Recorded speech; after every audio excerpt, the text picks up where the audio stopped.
Wait.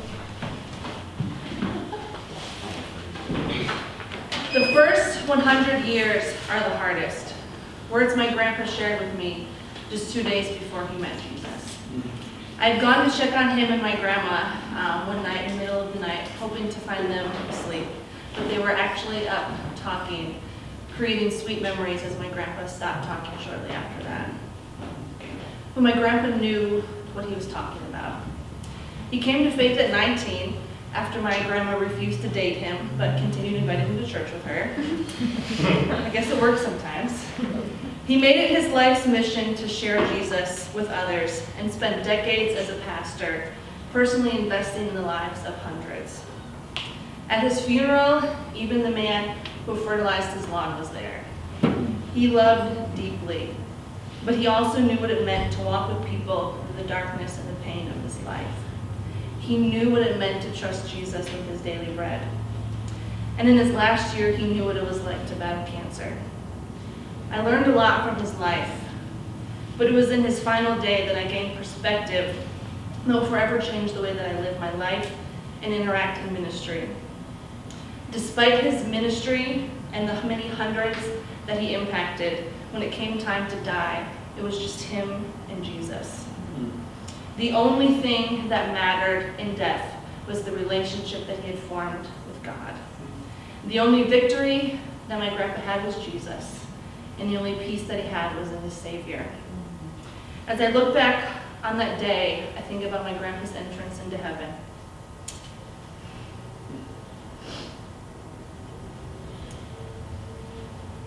He had looked forward to heaven for so many years. I thought of the words that Jesus desires to say to his children. Well done, good and faithful servant. And that's when it hit me. Jesus longs to say of us, good and faithful servant, not well done, you who worked really hard, or you who sacrificed much, or you who had it all together. Just you who were faithful. Jesus does not hold us accountable for numbers or results or the what-ifs of life. He just asks us to be faithful. And so as I give my last board report, I want to share with you how we have been faithful over what God has put in front of us to do. You can find additional details on your handout. On February 11th, 8 teenagers began the journey outside of their comfort zone. Early on Saturday morning, our emerging leaders, Kenise, Kiara, Champ, Sitchaw, AD, Isaiah, Lee, and Alicia, joined together to begin planning for the summer day camp. They came up with field trips, learning centers, games, lessons, and electives, all focused on engaging a group of 60 5 through 12-year-olds. As the camp came to life, so did the emerging leaders. The kids will love this. That is going to be so much fun, and we have to talk to the kids about this. One of the most beautiful things about transformational discipleship is watching as the teens begin to see themselves as leaders as they impact those younger than them. Our emerging leaders are already beginning to realize the impact that their lives can have, even as teenagers. From March through May, each Friday, the emerging leaders led an after-school program for the 3rd through 5th graders called Harambe. This happened over at the Red Shoe. Imagine walking into a room where you are greeted with high fives and cheers, and everybody knows your name. That is the environment that the emerging leaders created. Each week, an emerging leader would lead the group in an icebreaker game, discovery activity, a Bible lesson, and then some sort of application. Some of the topics the emerging leaders talked about included self-confidence, obedience, and peer pressure. Biblical characters like Moses, Jonah, and Shadrach, Meshach, and Abednego gave the children insight into what God has to say about those topics. Every Wednesday afternoon, John L. and I met with the emerging leaders to continue planning for Harambe and summer camp. We also completed one-on-ones with each of the teams every month. And these hours together allowed John L. and I to form an even greater relationship with the youth, and it just improved all of our development. Summer camp begins on June 12th, and we are busy finalizing the details.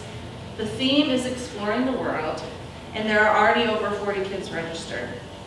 The partnership with Red Shield has gone fairly well, and I'm confident that we will continue working well together throughout the duration of camp. The emerging leaders are so excited for camp to begin and have expressed just how they have grown throughout Emerging Leaders. Emerging Leaders develops responsibility and leadership in so many different areas. Emerging Leaders has taught me that being a leader isn't as bad as I always thought that it was. God already has a plan for you, and to be able to teach kids early is amazing to me. Emerging Leaders taught me to inspire kids in a fashion that grown-ups can't. And Emerging Leaders has given me the resolve to lead and has helped me stay afloat on the waves of life. I am so incredibly proud of the Emerging Leaders and their passion for growth and for these children. D Group has also continued throughout the year and ended the middle of May. Although D Group did not experience much growth number-wise, we stayed very active throughout the year and continued our special monthly activities and D Group chats. I was able to lead 2 lessons this past trimester, one on creation and one on character. I've also continued helping with fundraising and staying connected to our supporters through writing our monthly newsletters. Also important to note, you probably noticed, we've gone through a name change. We are now Switch Up, and Switch Up represents the change that our youth experience and exhibit through transformational discipleship, as well as the positive difference that they make on their generation. With all of this activity, we've certainly experienced some challenges. Honestly, our biggest challenge at the moment is in regards to summer camp. As the emerging leaders learn more about what it looks like to lead in every aspect of their life, we are facing the challenge of summer school. Unfortunately, some of our teens need to attend summer school, and so currently we are exploring different options and what that means for the daily schedule at summer camp. Unfortunately, we also lost an emerging leader throughout this process due to his grades. His parents restricted his involvement in emerging leaders, which greatly hindered his ability to hold up his end of the responsibilities of the group. Looking back though, I see so much growth. We started with a blank canvas and model called Transformational Discipleship. It's amazing to see how far we have come. We have been faithful to the vision that God has given to us, and we hand the results over to Him. I looked through my first board presentation and saw that I titled it, Welcome to My Journey of Growth. These past 2 years,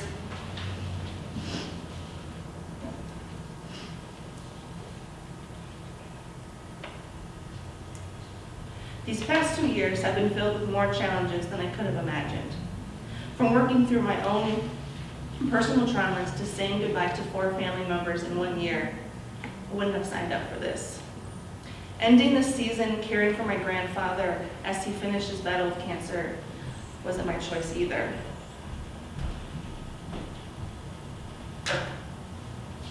But God's ultimate desire for us is sanctification. And sometimes that hurts, and often it doesn't go according to our plans.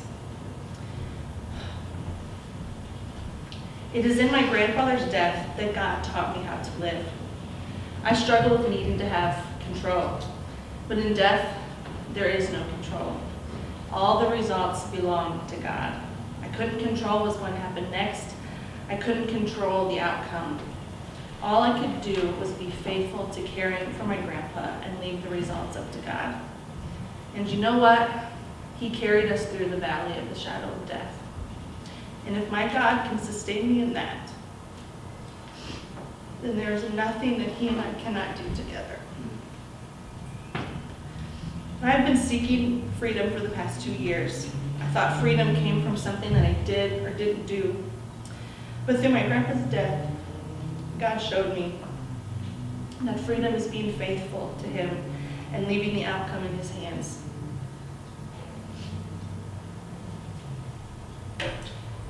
I am so thankful to all of you for being a part of my journey and growth over these past 2 years.